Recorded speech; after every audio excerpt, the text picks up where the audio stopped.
Seguinos en Twitter, @ecomedios1220.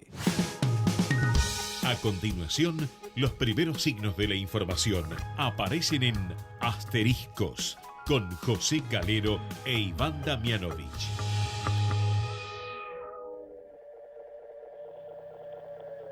Esto que estás oyendo ya no soy yo. Es el eco del eco del eco de un sentimiento. Su luz fugaz alumbrando desde... ¿Qué tal? ¿Cómo les va? Otro miércoles para compartir toda la información política y económica con nuestros asteriscos por Ecomedios 1220. Bueno, al gobierno le ha salido otro problema de gran relieve. Veníamos marcando que todos los sondeos de opinión señalaban que debajo de la inflación, la inseguridad era una de las mayores preocupaciones de la gente. Bueno, la inseguridad estalla día tras día en casi todo el país, con epicentro en las zonas más urbanas, más pobres, el conurbano bonaerense. En este caso, el crimen de un chofer de colectivos en el partido de La Matanza desató la furia de sus compañeros, desató la furia de la gente que está reclamando mucha más presencia policial en esas zonas, y además está denunciando connivencia de algunas fuerzas policiales con quienes llevan adelante el crimen, sobre todo con narcotraficantes.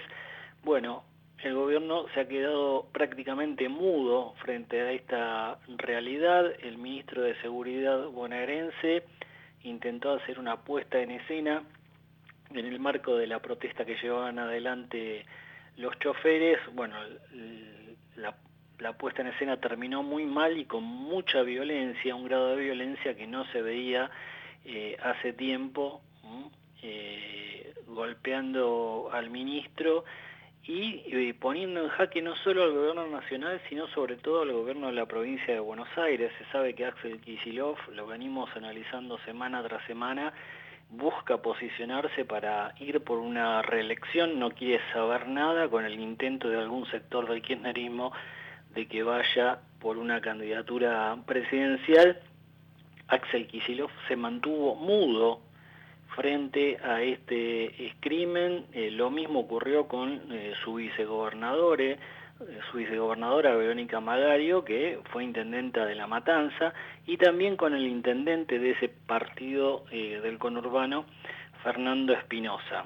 Se sabe que la estrategia ante cada crisis, ante cada conflicto severo que va en contra de los intereses, la estrategia del kirchnerismo en general es hacer mutis por el foro, no hablar, no tratar de que el tema se solucione, sino que pase. En lo posible que pase y lo más rápido que se pueda. Así que, bueno, poco han dicho los funcionarios nacionales y provinciales sobre este episodio que terminó, ya dijimos, con mucha violencia contra el ministro de Seguridad de la provincia, contra Berni. Así que, bueno, la estrategia que venía manteniendo el ministro de presentarse en helicóptero en cada zona de conflicto deberá ser revisada, porque casi termina muy mal. La policía de la ciudad de Buenos Aires debió sacar como pudo al ministro de Seguridad de la provincia de ese lugar, porque no se sabía lo que podía ocurrir. Va a ser uno de los temas que analizaremos hoy. Va a estar, por supuesto, Juan Andrés Paulenco con toda la información de la provincia y en especial de La Matanza, pero también tenemos mucha información económica que la vamos a analizar en un minutito nomás. Ya seguimos.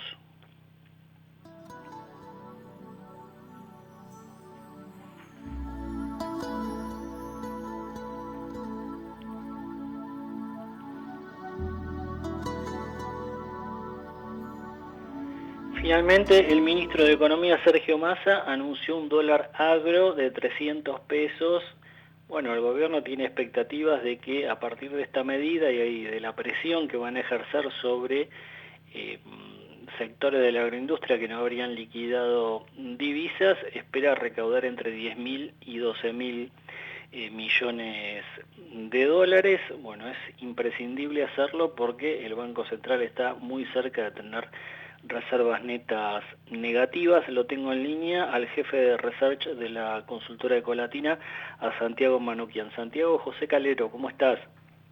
José, ¿cómo estás? Buenas noches, gracias por invitarme. No, gracias por atendernos. La intención, en primer lugar, el tema del día, por supuesto, es el anuncio de un dólar a 300 pesos para que la agroindustria liquide todo lo posible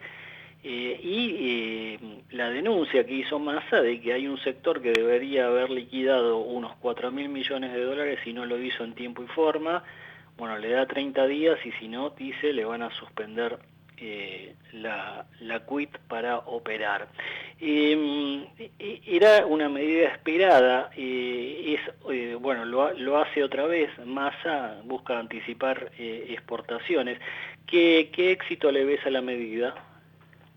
Correcto, era anticipada porque pongámosla en contexto primero. Estamos viviendo una de las peores sequías de la historia argentina. El primer trimestre sufrimos, en primer lugar, el impacto de la sequía en el trigo, que suele ser el grano que te permite a vos hacer un puente de divisas hasta la próxima cosecha gruesa, que comienza en abril y mayo, que es la soja y el maíz. Pero además este año se había demorado mucho esa siembra por las inclemencias climáticas. Entonces, en la primera parte del año tuvimos una liquidación del agro que estuvo en mínimos históricos, cayó 65% el primer trimestre, fundamentalmente por lo que decía, por el trigo, pero también porque al sector le generaste un incentivo a esperar hasta la próxima edición del dólar soja, como efectivamente está ocurriendo ahora para liquidar, y además porque se anticipó en diciembre con el dólar soja 2.0 ventas de soja que se iban a hacer en la primera parte del año. Entonces, el contexto es una sequía que este año le va a quitar al gobierno cerca de 20.000 millones de dólares en exportaciones, que para que tengan una magnitud son cerca de 4 meses de importaciones,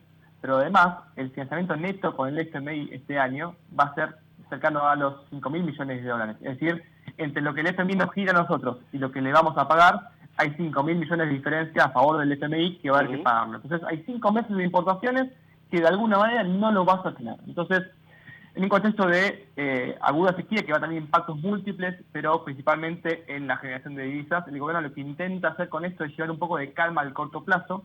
Como decía José, no es el objetivo del incentivo generar nuevos dólares, sino anticipar la liquidación de dólares que se iban a generar hacia adelante. Entonces, esta demora que hubo tiene que ver con los propios incentivos que genera el sistema económico. Acá me parece que no sirve hablar de buenos o malos, sino que hay una economía que lleva al sector a tener incentivos a esperar una nueva edición del programa, como efectivamente terminó ocurriendo. Y entonces lo que ocurre es que es un programa que es inconsistente intertemporalmente porque te va a beneficiar en el corto plazo. Es cierto, las reservas van a crecer en el corto plazo por la liquidación, va a traer alivio, pero a costa de reducir la liquidación en el mediano plazo y alterar de vuelta los incentivos. El sector, cuando termine este dólar soja y el dólar agro, va a estar esperando una nueva edición del esquema y te va a caer fuerte la liquidación. Bueno, en el gobierno dicen que con esta medida cumplen el gran objetivo que es llegar a octubre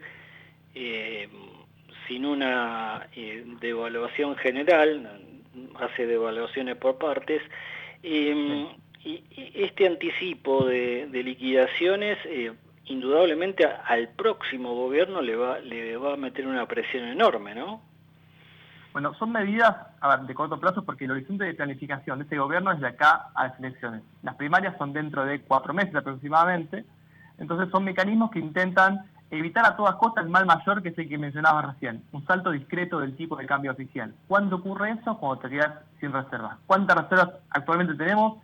Bueno, las netas que mira el FMI hoy están en menos 500 millones. Es decir, hay pasivos en dólares mayores a los activos en dólares que hay en el Banco Central. Entonces, bueno, es un nivel muy crítico. Y entonces las expectativas de que haya una devaluación en el corto plazo han venido creciendo. Entonces lo que el gobierno intenta es evitar a toda costa eso, porque lo dejaría fuera directamente de cualquier pretensión de poder reelegirse en el poder en las próximas elecciones.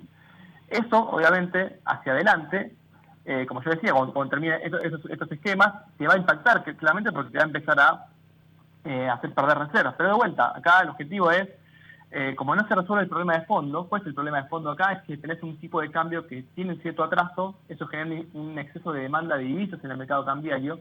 Como no lo vas a corregir por precio, es decir, no vas a convalidar una devaluación fuerte, lo vas a intentar controlar de otras maneras. ¿De qué manera? Bueno, frenando importaciones, haciendo estos tipos de cambio ad hoc, estos desdoblamientos que no son formales, sino que intentan, mediante algunas medidas puntuales, crear incentivos para liquidar, o desincentivos, como lo hemos visto para el dólar vinculado a servicios como turismo, como servicios culturales, pero claramente con impactos que tienen que ver con, de vuelta, no solo anticipar algo que se iba a vender más adelante, sino también porque tiene un impacto monetario importante, porque el Banco Central va a tener que estar inyectando pesos para comprar esos dólares más caros, a 300, recordemos que el tipo de cambio oficial hoy en día está en 210 pesos, y además lo que claramente muestra esto es que la estrategia cambiaria que tiene el gobierno, que es el crawling peg del tipo de cambio oficial, bueno, se ve muy alterada, y el tipo de cambio oficial en el comercio exterior pierde cada vez más relevancia.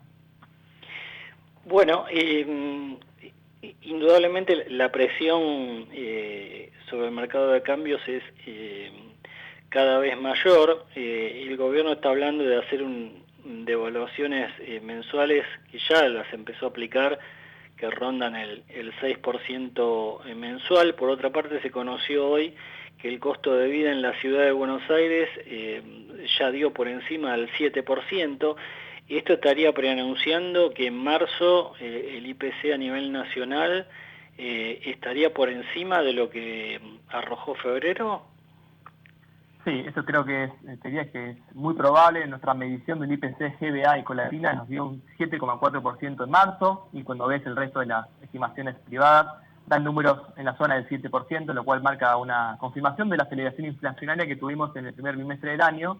Recordemos que marzo suele ser un mes, esto ya lo anticipábamos, complejo en términos inflacionarios, porque tenés el impacto de educación por el inicio de clases e indumentaria por el cambio de temporada, que suele hacer que marzo sea un mes con inflación alta.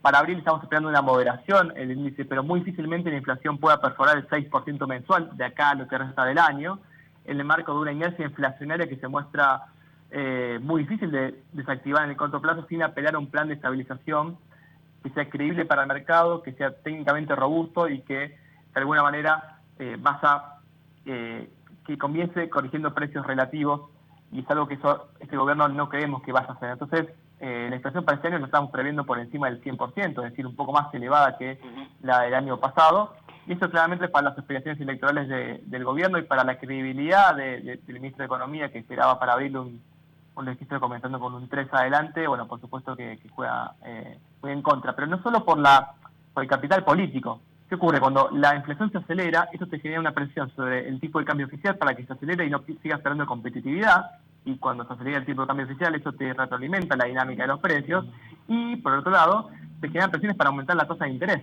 Recordemos que el Banco Central, el gobierno, tiene un compromiso con el FMI para que las tasas de interés sean positivas en términos reales, es decir, que le ganen a la inflación.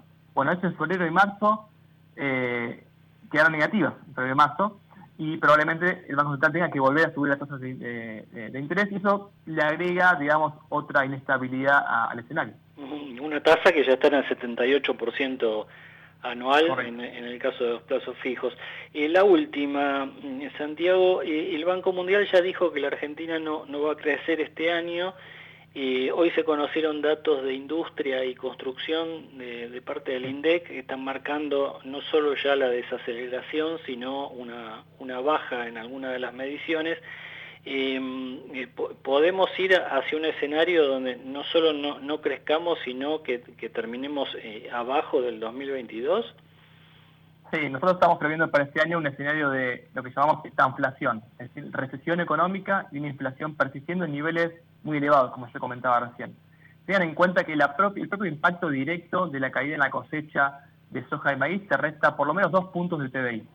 Y además ya comenzás con un arrastre estadístico negativo para este año, que dejó la caída de los últimos meses del año pasado. Los 4 meses consecutivos de caída en la actividad, 2022 hacia diciembre. Enero mostró un leve rebote y febrero probablemente muestra una nueva caída, y te diría que lo peor lo vamos a ver en el segundo trimestre, porque el segundo trimestre es cuando pega en mayor medida el impacto de la de la sequía sobre la actividad agrícola, pero además no solo sobre la actividad agrícola, sino sobre los sectores que están asociados, industria alimenticia, por ejemplo, transporte, pero además porque al ser el principal sector que te provee de divisas en toda la economía, le va a restar capacidad al gobierno para seguir con el nivel de importaciones que venía manteniendo. Y eso claramente va a afectar a sectores como la industria, como el comercio, y le resta expansión potencial a la economía. Esto quiere decir, si te reduce fuertemente, como yo comentaba antes, la oferta de dólares este año, bueno, tiene que reducir necesariamente el tamaño de la economía, y eso es una recesión que de alguna manera la va a inducir el gobierno. Es decir, el gobierno no va a tener forma de poder compensar, por más que implemente este tipo de medidas, ese bajón abrupto que estamos viendo para este año, cerca de 20.000 millones de dólares de la sequía, y por lo tanto hace muy probable que este año tengamos una recesión que veremos qué incidencia va a tener, pero que claramente por estas dinámicas que estoy comentando, también por unos salarios que le va a costar mucho ajustarse a una inflación que se aceleró en la primera parte del año, y también porque la política económica del gobierno va a tener que ser contractiva. No hay herramientas fiscales y monetarias para aplicar típicas medidas preelectorales como congelar las tarifas de servicios públicos, como mantener las tasas de interés reales negativas, o para aumentar fuerte el gasto público para alentar la actividad económica. Esas cartas no van a poder jugarse, entonces lo más probable es que tengamos una recesión este año. Veremos que, y probablemente sea fuerte, esperemos que no demasiado, pero bueno, realmente otro frente preocupante. Santiago, gracias. Un placer, hasta la próxima. Ahí estaba el economista Santiago Manuquian, jefe de research de la consultora Ecolatina. En estos momentos hay una concentración de bastante gente pidiendo la renuncia del ministro de Seguridad bonaerense. La concentración se está realizando en Ramos Mejía, en Avenida de Mayo y Rivadavia, la zona más céntrica de esa localidad del partido de La Matanza, y también en Virrey del Pino, donde mataron al chofer. Autoconvocados en el lugar donde murió el colectivero Daniel Barrientos, piden paradas seguras, las cabinas para protección de los choferes y otra movilización en La Matanza pidiendo más seguridad. Lo sumamos a Iván Damianovich. ¿Cómo estás, Iván? José, buenas noches, ¿cómo estás? Un gusto. Bueno, estábamos arrancando el programa comentando indudablemente el tema de la inseguridad volvió a la primera línea de las cuestiones que preocupan a la opinión pública y un gobierno que no reacciona, ¿no? No solo que no reacciona, José, lo que estamos advirtiendo, es una de las tantas olas de inseguridad que cobra notoriedad pública, por supuesto, a partir de un episodio de características muy violentas, de conmoción social, como fue el asesinato del colectivero, pero no solamente vemos un gobierno que no reacciona, vemos también un gobierno que se enfrasca en discusiones estériles, con una dialéctica alejada absolutamente del sentimiento popular. Y esto es lo que tal vez uno puede criticar mayormente, porque en lugar de enfocarse en la resolución de los problemas que sabemos no son fáciles, que sabemos requieren de políticas duraderas y sostenidas, lo que vemos es cómo un ministro de Seguridad, apenas transcurridos los episodios en los cuales también fue víctima, se pasea por canales de televisión, de alguna manera instalando la violencia, si querés, violencia política, la violencia dialéctica contra el espacio opositor, donde vemos también un ministro de Seguridad de la Nación que cruza también a través de los medios, a través de las redes sociales, a el propio funcionario, es decir, el enfrentamiento entre la Nación y la provincia de Buenos Aires, que siempre estuvo desde que comenzó la administración de Alberto Fernández a nivel nacional y de Axel Kicillof en la provincia de Buenos Aires, vemos que continúa en las peores características. Y es una actitud, ¿no? Iván, yo comentaba en el arranque que es una actitud esta de no hablar cuando hay crisis, que se remonta a 20 años atrás, ¿no? Cuando recordemos siempre en el programa mencionamos el caso de República Cromañón, ¿no? Donde nunca hubo una presencia, una voz del gobierno nacional. En ese momento gobernaba Néstor Kirchner, Nunca hubo una voz del gobierno para referirse al tema. Lo sumamos al análisis y la conversación, Iván, a Lalo Creus, que es concejal de Juntos La Matanza, fundador de la ONG Identidad Vecinal, y que bueno, viene desde hace mucho tiempo alertando sobre estos temas. Lalo, José Calero e Iván Damianovich te saludan. ¿Cómo estás? Hola, buenas noches, muchachos. Muchas gracias por la oportunidad. No, gracias por atendernos. Recién comentábamos que hay una concentración importante de gente en Ramos Mejía pidiendo la renuncia de Berni, y en Virrey del Pino también autoconvocados en el lugar donde murió el colectivero Daniel Barrientos. Lalo, ¿cómo analizarías o describirías la situación de inseguridad en La Matanza? La inseguridad es una de las caras del abandono municipal, del abandono de la gestión provincial y de la desesperación de la gente, pero es una de las caras. Hay muchas caras que podrías encontrar acá y que cada tanto lamentablemente trascienden, y es el vaso que se llenó. Se rebalsó el vaso ayer de una forma violenta, pero hay un vaso lleno que me parece que Berni claramente no había notado.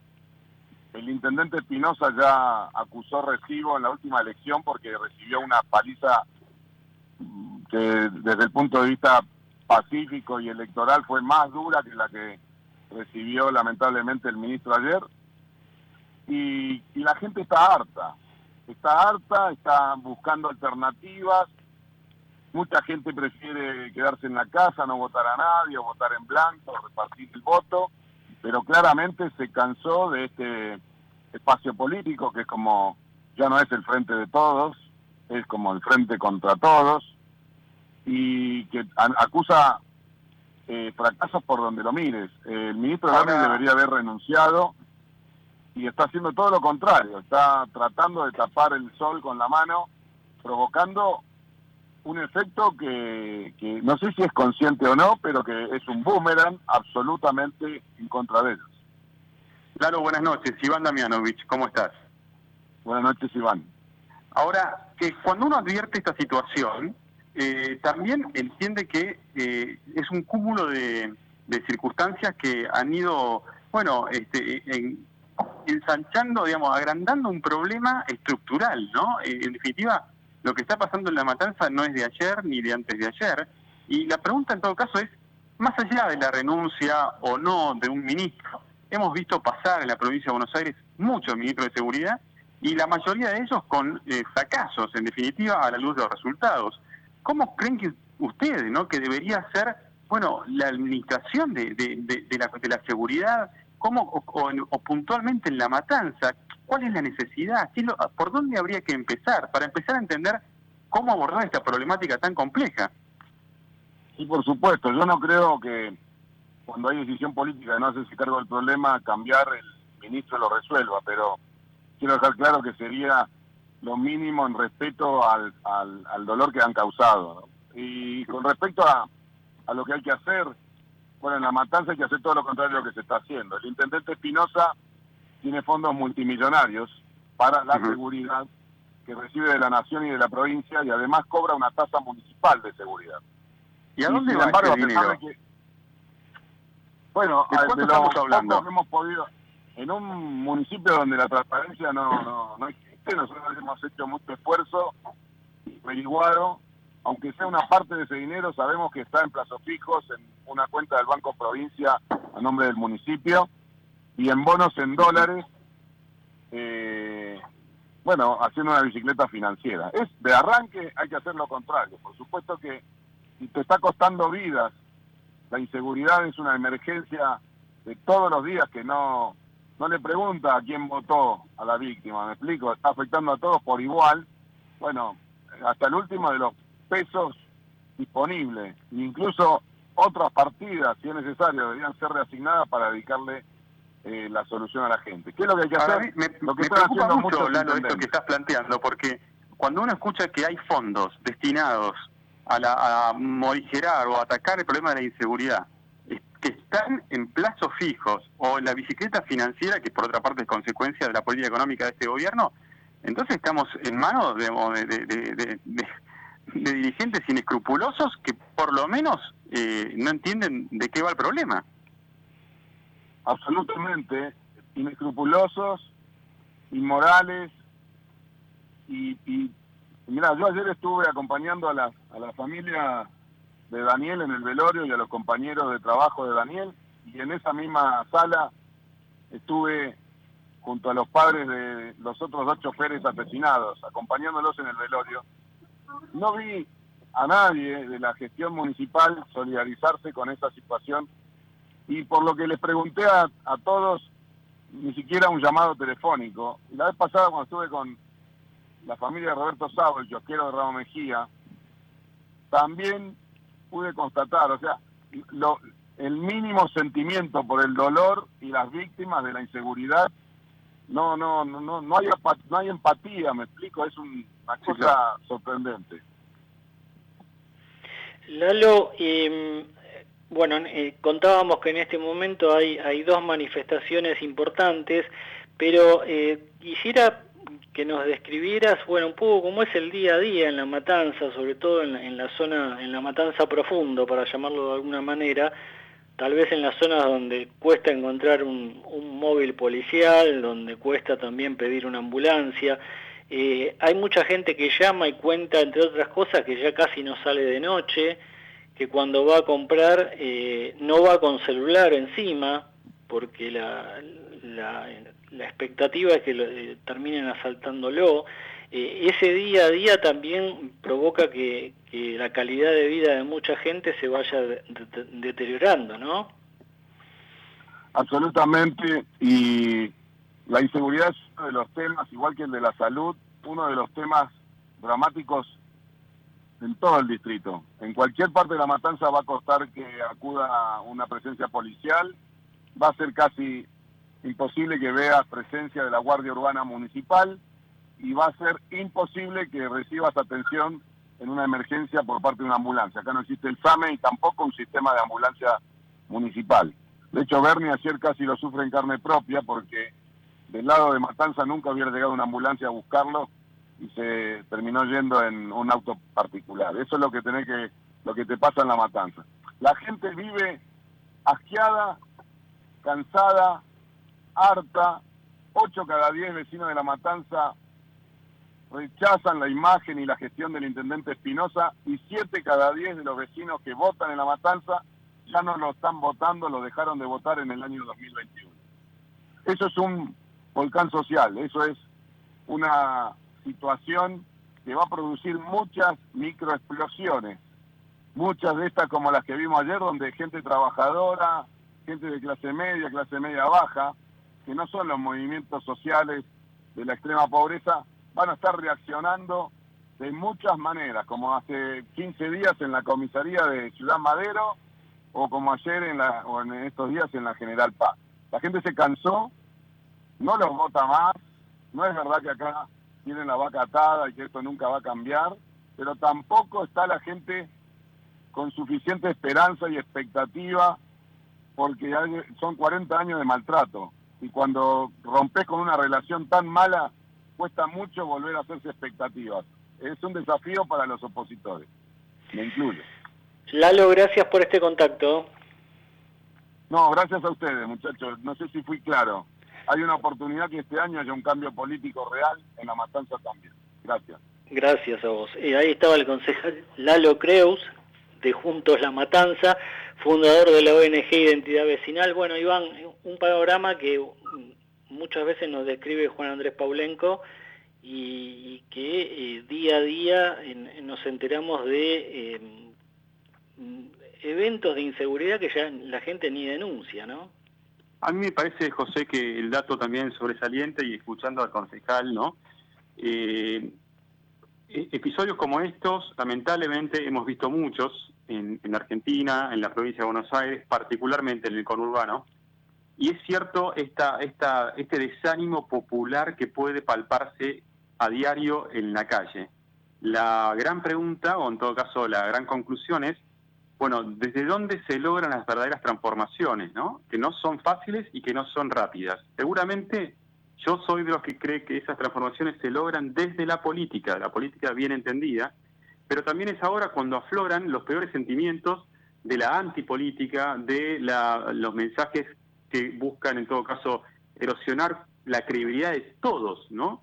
Y en definitiva, lo peor que le puede pasar a un país, a una ciudad, a una comunidad, es vivir en un estado de anarquía absoluta donde nadie tiene autoridad, donde los valores no existen.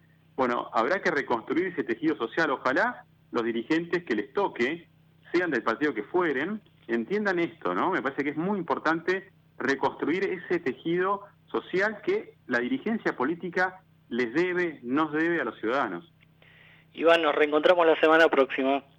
Un fuerte abrazo, José. Vamos la radio, somos tu voz. Vamos con Eco, siempre la verdad y la mejor información. ¿Cuándo fue la última vez que te tomaste un respiro para ver un amanecer? Descubriendo lugares distintos que te hacen soñar, emocionar. Lugares que se convierten en felicidad cuando compartís ese momento con amigos. ¿Cuánto hace que no te tomás un respiro para descubrir algo distinto? Catamarca es mucho más que un destino. Cuidar es la herramienta digital del Ministerio de Salud. Descárgala en tu celular a través de tu App Store o Google Play y carga tus datos.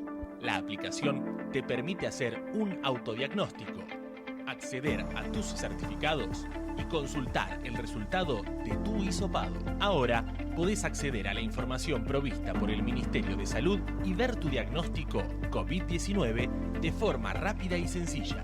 App Cuidar. Sigamos cuidándonos. Gobierno del Pueblo de Merlo. Intendencia Menéndez. Informate en ecomedios.com. Seguinos en Facebook. Ecomedios Live. Acompañan a José Calero en asteriscos 28, 34, 58, 73. No importa si tenés 18 o 70 años, vos también podés terminar la secundaria de forma virtual y desde cualquier lugar del país. Con educación hay futuro. Conoce más en buenosaires.gov.ar/terminal la secundaria. Buenos Aires Ciudad.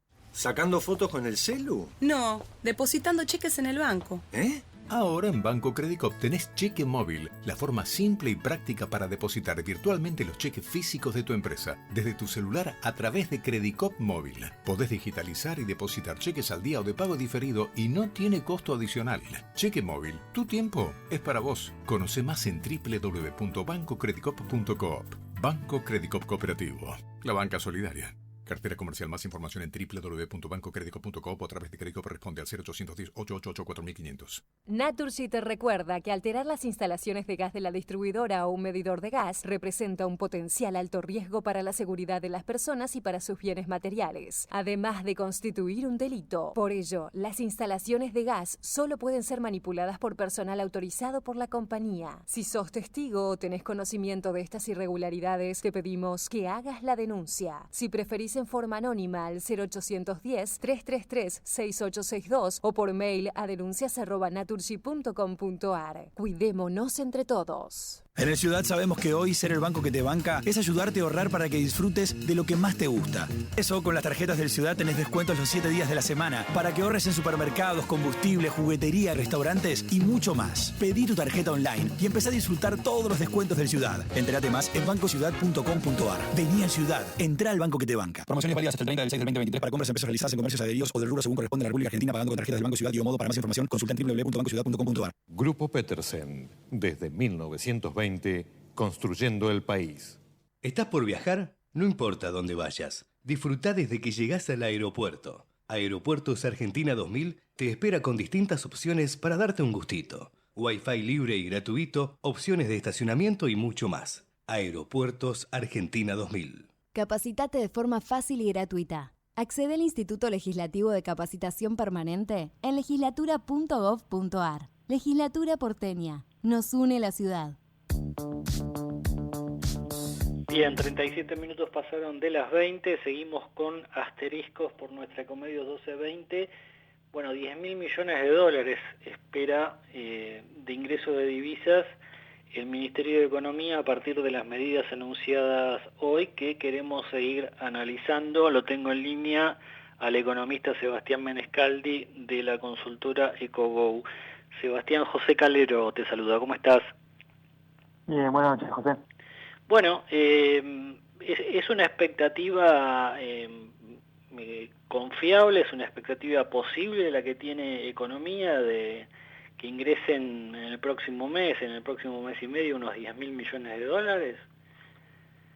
A ver, yo creo que eso sería lo que irían a liquidar, no necesariamente todo lo que retendrían en las reservas.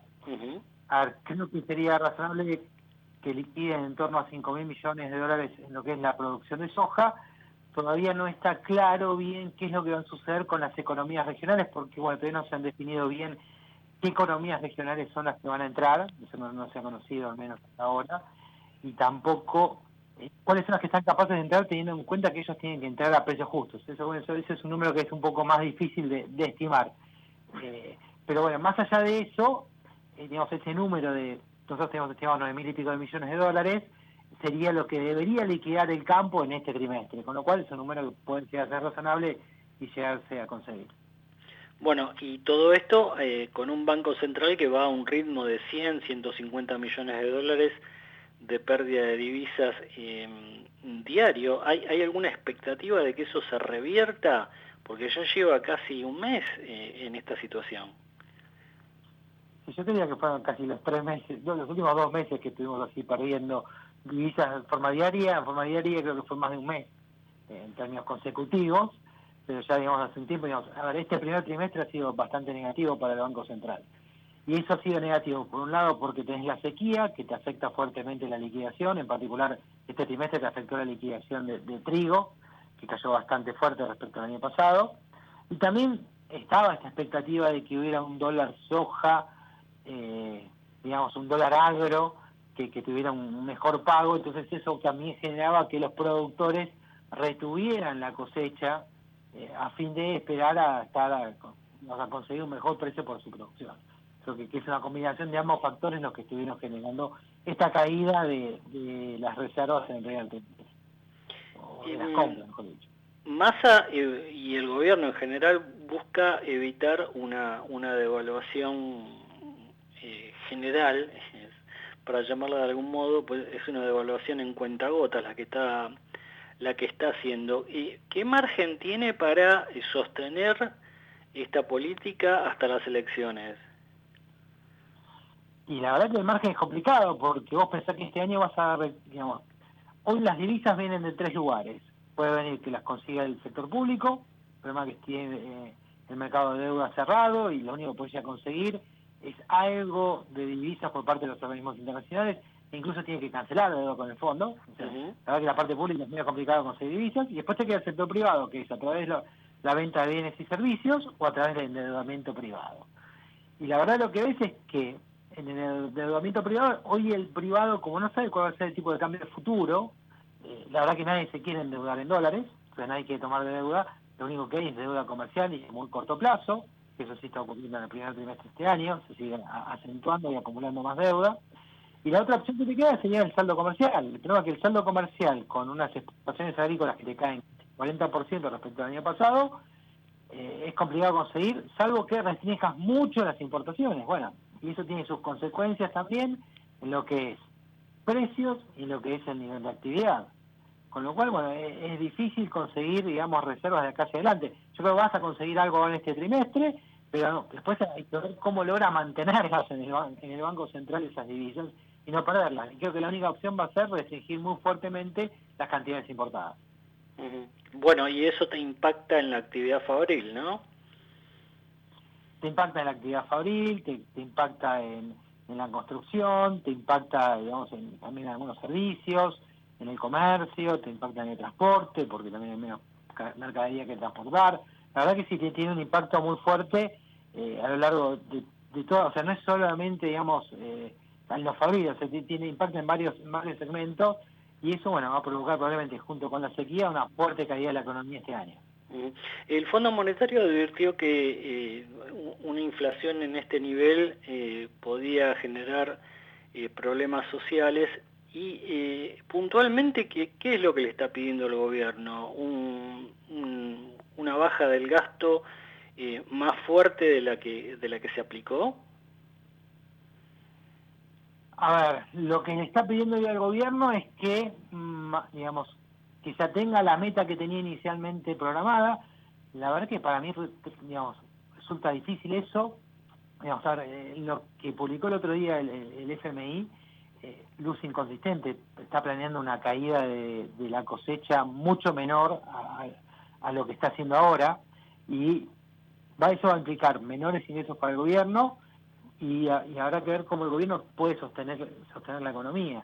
Pues yo creo que digamos, mucho más recorte no hay. Lo que por ahora le está pidiendo, que sí se va a ejecutar en el corto plazo, es el recorte a subsidios a lo que es comercio, y a lo que es, digamos, la gente que va a tener las tarifas sin subsidios, que eso aparentemente se aceleraría ahora de acá a mayo.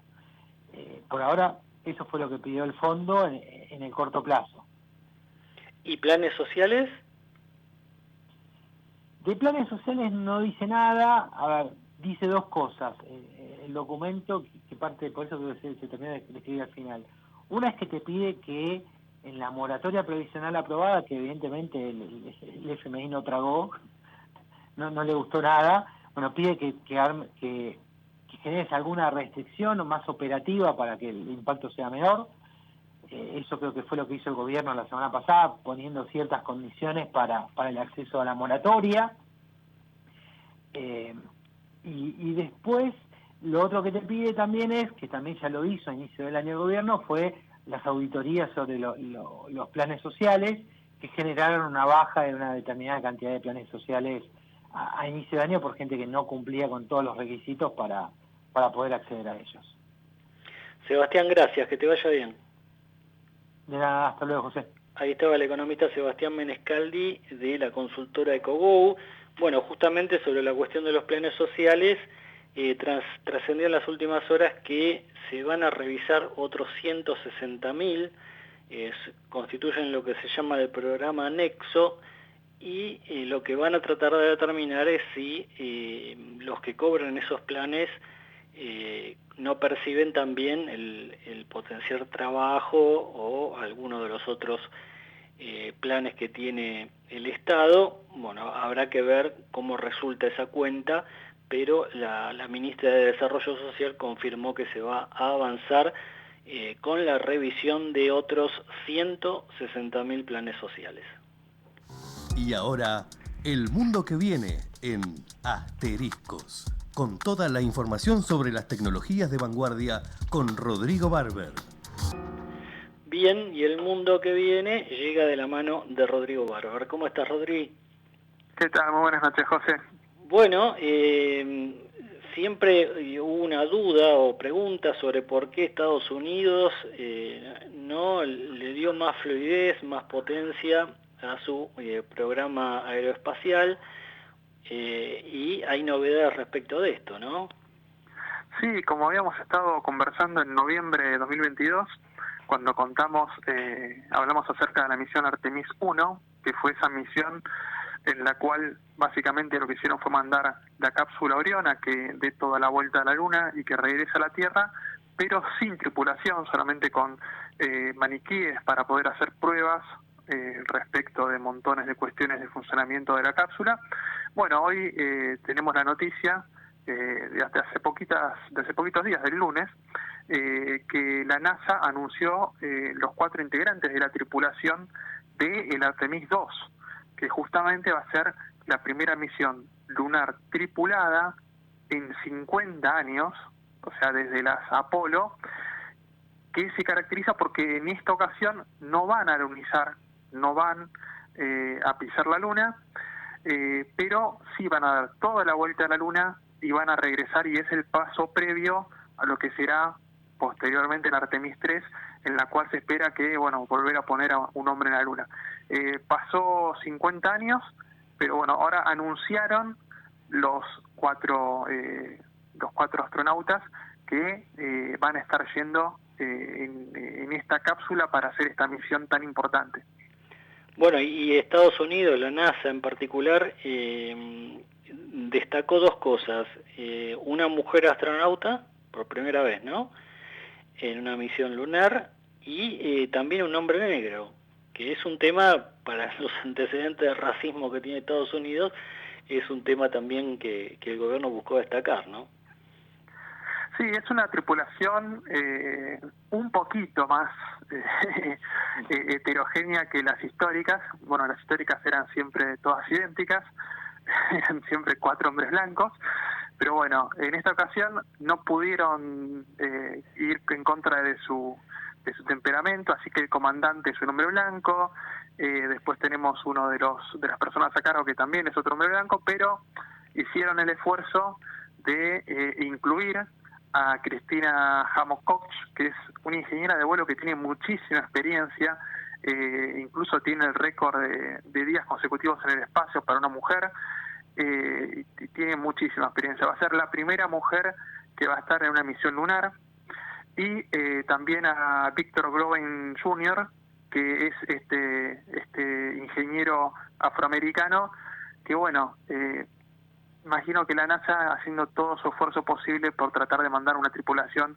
un poquito más heterogénea, pero bueno, como podemos ver, tanto el comandante como uno de los principales pilotos, los dos siguen siendo hombres blancos, que dentro de la cultura de la NASA, la inmensa mayoría de los pilotos y de los astronautas siguen siendo hombres blancos, así que bueno, eso es algo que no va a cambiar por un tiempito seguramente. Y el Artemis, la misión Artemis 3, ¿cuándo es así? ¿Pondría el pie en la Luna y cuándo sería? Exactamente. Las misiones Artemis son estas 3 de las que estábamos hablando. La primera, que se ejecutó entre noviembre y diciembre de 2022, cuyo objetivo fue simplemente poner la cápsula, probar todos los sistemas, ver que diera la vuelta alrededor de la Luna y vuelva, que se hizo de manera correcta en noviembre del año pasado. Esta que se está anunciando ahora, la tripulación, que se va a efectuar entre 2024, pero probablemente van a terminar haciéndolo en 2025, que es la Artemis 2, en la cual va a haber tripulación y van a haber personas acercándose a la Luna por primera vez en 50 años, y la idea era para 2026, que seguramente va a terminar siendo para 2027, mandar ahí sí la tripulación definitiva para que alunicen y volvamos a tener a un ser humano caminando sobre la Luna. Esperemos que bueno, que sea todo un éxito. Todavía falta por lo menos un año para que se lleve a cabo la Artemis 2, pero bueno, ya se anunció la tripulación y ahora se viene todo un año en el cual esta tripulación va a terminar de entrenarse en todos los sistemas. Igual estamos hablando de astronautas de la NASA que están ultra capacitados, pero bueno, lo que hacen es recontra super entrenarse mucho más todavía. Bueno, repetirán la frase, creo que era un pequeño paso para el hombre, un gran paso para la humanidad o algo parecido. China, no teníamos previsto esto, pero para entenderlo mejor, China había llegado al lado oscuro de la Luna. China había mandado una sonda que, bueno, en verdad fueron muchos los países que tienen la tecnología ya para poder mandar ese tipo de sondas, porque son como satélites. Y básicamente, sí, lo que hizo China hace un par de años fue mandar una sonda que tuvo la característica de que le hicieron aterrizar de lo que habitualmente se llama el lado oscuro de la Luna, que bueno, que ahora ya que estamos acá, vamos a romper un mito, en verdad. Nosotros le decimos el lado oscuro de la Luna porque es el lado que siempre está dándole la contracara a la Tierra, ¿no? O sea, como la Luna y la Tierra giran sobre su eje, o sea, la forma en que la Luna, la velocidad que la Luna gira alrededor de la Tierra coincide con el tiempo de rotación de la Tierra, nosotros siempre vemos la misma cara. Pero eso no significa que la cara contraria, que es la que da para el lado externo de la Tierra, esté oscura. le da luz, y cuando nosotros, por ejemplo, no tenemos luna porque tenemos luna nueva, significa que la luna está del lado opuesto a la Tierra, por consiguiente justamente la luz está dando toda sobre lo que sería el lado oculto en vez del lado oscuro. Estamos arruinando el nombre del disco de Pink Floyd, pero bueno, son cosas que pasan. Eso fue lo que hizo China, efectivamente, mandó una sonda que se posó de ese lado, que fue por ahí lo más llamativo, pero no es que haya sido un avance tecnológico significativo, sino que era distinto porque lo habían mandado a ese sector donde habitualmente no se mandaron tantas sondas. Clarísimo, Rodrigo, gracias por como siempre, hoy con el agregado del dato de China en la Luna. Te mandamos un fuerte abrazo, nos reencontramos la semana próxima. Hasta la semana que viene, José, hasta luego. Bien, estamos llegando al final del programa, lo presentamos ya mismo al amigo Juan Paulenco. Ahora, las claves de la información bonaerense en Asteriscos. Querido Juan, ¿cómo estás? Muy buenas noches, José, buenas noches a toda la audiencia. Bueno, la matanza en todos los titulares, en todos los noticieros, por este nuevo episodio de violencia, el crimen de un chofer. Contame un poco cómo es la situación a esta altura del partido, Juan. Bueno, a ver, los días después, las líneas de transporte pertenecientes a la Nueva Ideal de San Justo están trabajando, pero los choferes están muy embroncados porque sienten que una vez más fueron engañados del gobierno de la provincia de Buenos Aires. Ahora sí hay presencia de gendarmería, no en todos los colectivos, pero sí están subiendo y están identificando, pidiendo documentos, y en algunos lugares, entre ellos Virrey del Pino, Ciudad Evita y Ramos Mejía, hay convocatoria espontánea de vecinos pidiendo la renuncia de Sergio Berni.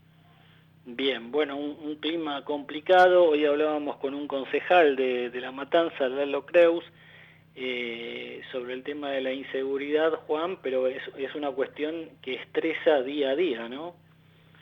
Seguro la gente quiere ver cosas concretas. Hoy por la mañana otro vecino en Ramos Mejía le fue robada su camioneta, está herido, dentro de todo ya no es de gravedad.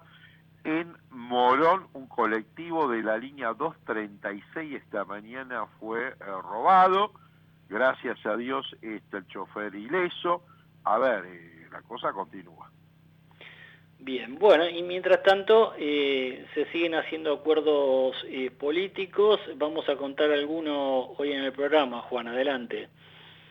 Dos líneas, aunque sea, porque la verdad que, el tema hoy por hoy es la inseguridad, pero bueno, mientras tanto hay otras noticias. Juanjo Álvarez, recordás, el histórico operador dualdista, cerró con la cámpora en Hurlingham, va contra el intendente Zabaleta, en un acuerdo con Damián Celsi, ex intendente, y Martín Rodríguez, número 2 del PAN. ¿Es el que había quedado en lugar de Zabaleta? Totalmente, así es. Han hecho una muy buena incorporación. ¿Por qué? Porque su hijo es concejal en este momento en Hurlingham. Bueno, ahí va a estar dura esa pelea. Y también hay campaña política en Merlo, en este caso, Juan.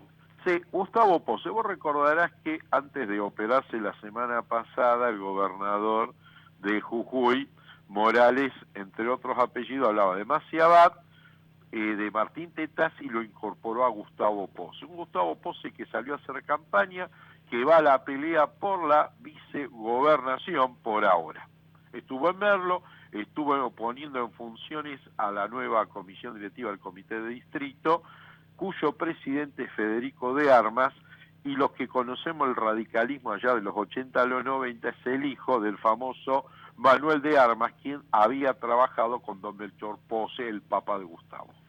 Bien, bueno, el linaje político ahí. Se cerraron paritarias en Morón. Buena noticia, acordaron un 52% desglosado en 3 meses, a abril, mayo y junio, y también hubo un refuerzo en el bono por presentismo. Hasta ahora el bono era 10.000 pesos, lo llevaron a 15.000 pesos el bono de presentismo. Bien, Juan, gracias como siempre por toda la información, en este caso con el agregado de lo que ocurre en La Matanza, donde el horno no está para bollos. Te mandamos un fuerte abrazo. Buena semana, felices Pascua para todos. Igual para vos, Juan, y de paso decimos también igual para toda la audiencia. Hoy empezaron también las Pascuas judías. Las del estribo, me dice Roberto Blanco, las últimas noticias de la jornada, cosas que ocurrieron hace un ratito nomás. La mesa de enlace del agro rechazó el nuevo dólar de 300 pesos anunciado por Massa y dijo que el gobierno tiene una sequía de ideas.